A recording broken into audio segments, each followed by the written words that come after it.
Hi everyone, welcome to Bhagyalakshmi Kannada vlogs channel.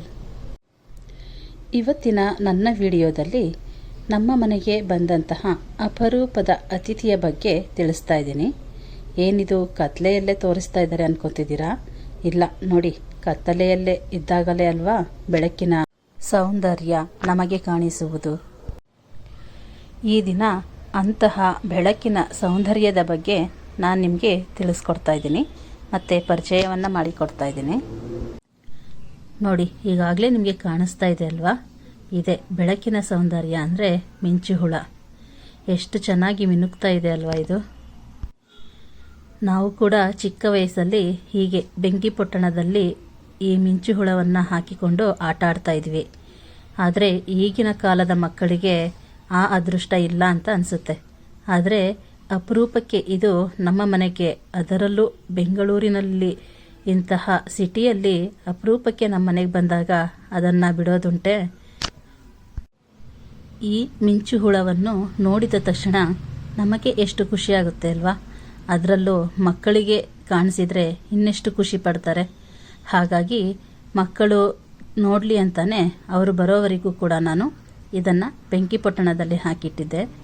ನಮ್ಮ ಮಕ್ಕಳು ಟ್ಯೂಷನಿಂದ ಬಂದಿದ ತಕ್ಷಣ ನಾನು ಅವರಿಗೆ ತೋರಿಸಿದಾಗ ಅವ್ರ ಮುಖದಲ್ಲಿ ಎಂಥ ನಗು ಕಾಣಿಸ್ತು ಗೊತ್ತಾ. ನನ್ನ ಮಗಳು ಊರಿಗೆ ಹೋದಾಗೆಲ್ಲ ಅಮ್ಮ ಮಿಂಚು ಹುಳ ತೋರಿಸಿ ಅಂತ ಕೇಳ್ತಾನೆ ಇರ್ತಿದ್ಲು. ಆದರೆ ಊರಿಗೆ ಹೋದಾಗಲೂ ಕೂಡ ನನಗೆ ಈ ಮಿಂಚು ಹುಳ ಕಾಣಿಸ್ತಾನೆ ಇರಲಿಲ್ಲ. ಏಕೆಂದರೆ ರಾತ್ರಿ ಹೊತ್ತು ನಾವು ಹೊಲ ತೋಟದ ಹತ್ರ ಹೋಗ್ತಾ ಇರಲಿಲ್ಲ. ಬೆಳಗಿನ ಟೈಮ್ ಕರ್ಕೊಂಡು ಹೋಗ್ತಾ ಇದ್ದೆ ಮಗಳನ್ನು. ಆದರೆ ಇದು ಕಾಣಿಸೋದೇ ರಾತ್ರಿ ಹೊತ್ತಲ್ವಾ. ರಾತ್ರಿ ಟೈಮು ಎಲ್ಲಿ ಹೊಲದ ಹತ್ರ ತೋಟದ ಹತ್ರ ಓಡಾಡೋದಕ್ಕಾಗತ್ತೆ. ಹಾಗಾಗಿ ತುಂಬ ದಿನ ಕಾದರೂ ಇದು ನಮಗೆ ಕಣ್ಣಿಗೆ ಕಾಣಿಸಿರಲಿಲ್ಲ. ಅದು ಏನಪ್ಪ ಆಶ್ಚರ್ಯ ಅಂದರೆ, ಊರಿಗೆ ಹೋದಾಗಲೇ ಕಾಣಿಸದೇ ಇರುವಂತಹ ಈ ಮಿಂಚು ಹುಳ ಅಪರೂಪಕ್ಕೆ ಬೆಂಗಳೂರಿನಲ್ಲಿರುವ ನಮ್ಮ ಮನೆಗೆ ಬಂದಾಗ ಎಂಥ ಖುಷಿಯಾಗುತ್ತೆ ಅಲ್ವಾ ಇದನ್ನು ನೋಡಿದ ತಕ್ಷಣ. ಅಂತಹ ಖುಷಿ ನನಗೂ ಆಯಿತು. ಇದನ್ನು ನೋಡಿದ ತಕ್ಷಣ ನನ್ನ ಮಗಳು ಕೂಡ ತುಂಬ ಖುಷಿ ಪಟ್ಟಿದ್ದಾಯಿತು. ಈಗ ಇದರ ಬಗ್ಗೆ ಒಂದಷ್ಟು ಮಾಹಿತಿಯನ್ನು ತಿಳಿದುಕೊಳ್ಳೋಣ. ಈ ಮಿಂಚು ಹುಳಗಳು ಜೀರುಂಡೆ ಕುಟುಂಬಕ್ಕೆ ಸೇರಿದಂತಹ ಅಪರೂಪದ ಕೀಟಗಳಾಗಿವೆ. ರಾತ್ರಿಯ ಕತ್ತಲಿನಲ್ಲಿ ತಮ್ಮ ದೇಹದಿಂದ ಹೊರಸೂಸುವಂತಹ ಅಪರೂಪದ ಬೆಳಕಿನ ಸಾಮರ್ಥ್ಯದಿಂದ ಇವು ಎಲ್ಲರ ಗಮನವನ್ನು ಸೆಳೆಯುತ್ತವೆ.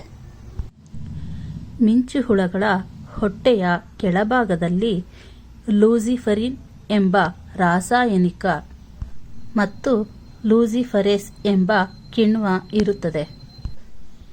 ಇವು ದೇಹದೊಳಗಿನ ಆಮ್ಲಜನಕದೊಂದಿಗೆ ವರ್ತಿಸಿದಾಗ ಈ ರೀತಿಯಾದಂತಹ ಬೆಳಕು ಉತ್ಪತ್ತಿಯಾಗುತ್ತದೆ. ನಾವು ಈಗ ಬಳಸುವಂತಹ ಬಲ್ಬ್ಗಳ ಬೆಳಕು ಬಿಸಿಯಾಗಿರುತ್ತದೆ. ಆದರೆ ಈ ಮಿಂಚುಹುಳಗಳು ಹೊರಸೂಸುವಂತಹ ಬೆಳಕು ತಂಪಾಗಿರುತ್ತದೆ. ಇದರಲ್ಲಿ ಯಾವುದೇ ರೀತಿಯ ಬಿಸಿ ಇರುವುದಿಲ್ಲ. ಗಂಡು ಮತ್ತು ಹೆಣ್ಣು ಮಿಂಚುಹುಳಗಳು ತಮ್ಮ ಸಂಗಾತಿಯನ್ನು ಆಕರ್ಷಿಸಲು, ಪರಸ್ಪರ ಸಂವಹನ ನಡೆಸಲು ತಮ್ಮದೇ ಆದಂತಹ ವಿಶಿಷ್ಟ ಮಿಂಚಿನ ಶೈಲಿಯನ್ನು ಬಳಸುತ್ತವೆ ಮತ್ತು ತಮ್ಮ ಆತ್ಮರಕ್ಷಣೆಗಾಗಿ ಕೂಡ ಬಳಸುತ್ತವೆ. ತಮ್ಮ ದೇಹದಲ್ಲಿ ಕಹಿ ಅಥವಾ ವಿಷಕಾರಿ ರಾಸಾಯನಿಕಗಳಿರುವುದನ್ನು ಶತ್ರು ಕೀಟಗಳು ಅಥವಾ ಪಕ್ಷಿಗಳಿಗೆ ಎಚ್ಚರಿಕೆಯ ಸಂಕೇತವಾಗಿ ಇವು ಈ ಬೆಳಕನ್ನು ಸೂಸುತ್ತವೆ. ಇವುಗಳು ಹೆಚ್ಚಾಗಿ ತೇವಾಂಶ ಇರುವಂತಹ ಕಾಡುಗಳಲ್ಲಿ, ನದಿಯ ದಂಡೆಗಳಲ್ಲಿ, ಹಸಿರು ತೋಟಗಳಲ್ಲಿ ಇವು ಹೆಚ್ಚಾಗಿ ಕಂಡುಬರುತ್ತವೆ. ಈ ಮಿಂಚುಹುಳಗಳ ಮರಿಗಳು ಸಣ್ಣ ಬಸವನ ಹುಳು ಮತ್ತು ಕ್ರಿಮಿ ಕೀಟಗಳನ್ನು ತಿನ್ನುತ್ತವೆ. ಪ್ರೌಢ ಮಿಂಚುಹುಳಗಳು ಹೂವಿನ ಮಕರಂದ ಅಥವಾ ಪರಾಗರೇಣುವನ್ನು ಸೇವಿಸುತ್ತವೆ.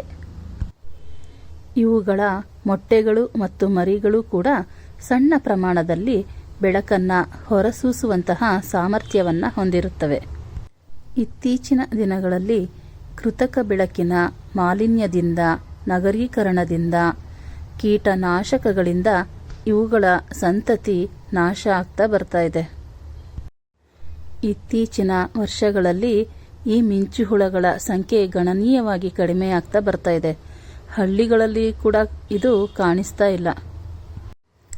ಇಂತಹ ಸುಂದರವಾದ ಮಿಂಚುಹುಳವನ್ನು ನೋಡಿದಾಗ ನಮಗೆಲ್ಲ ಎಷ್ಟು ಖುಷಿಯಾಗುತ್ತೋ ಹಾಗೆ ಮುಂದಿನ ಪೀಳಿಗೆಯವರಿಗೂ ಕೂಡ ಇದು ಖುಷಿಯನ್ನು ಕೊಡುತ್ತೆ. ಹಾಗಾಗಿ ಇದರ ಸಂತತಿಯನ್ನು ಕಾಪಾಡಿಕೊಂಡು ಬರುವುದು ನಿಮ್ಮೆಲ್ಲರ ಕರ್ತವ್ಯವಾಗಿದೆ. ನಮ್ಮ ಮನೆಗೆ ಬಂದಂತಹ ಅಪರೂಪದ ಅತಿಥಿಯ ಬಗ್ಗೆ ನಿಮಗೆ ಇವತ್ತು ನಾನು ತಿಳಿಸಿಕೊಟ್ಟಿದ್ದೇನೆ. ಈ ಹುಳವನ್ನು ನಾನು ಯಾವುದೇ ರೀತಿಗೂ ಹಿಂಸೆ ಮಾಡಿಲ್ಲ.